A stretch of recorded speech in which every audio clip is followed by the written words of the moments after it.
മുൻ SP ജയമോഹന്റെ ഇടപെടലടക്കം ഈ കേസിൽ വളരെ പ്രധാനപ്പെട്ടതായി മാറുകയായിരുന്നു.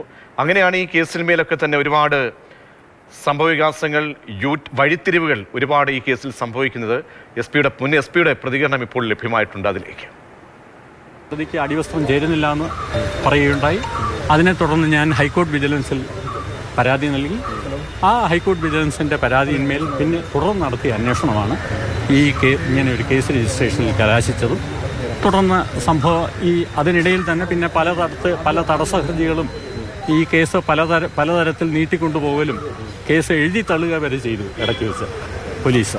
ഇതിൽ എവിടെയൊക്കെ സത്യം ഈ കേസിനെ അങ്ങോളം ഇങ്ങോളം സത്യത്തിലുള്ള എൻ്റെ അടിയുറച്ച വിശ്വാസം ഈ കേസ് ദൃഢപ്പെടുത്തി എന്നുള്ളതാണ് സത്യം.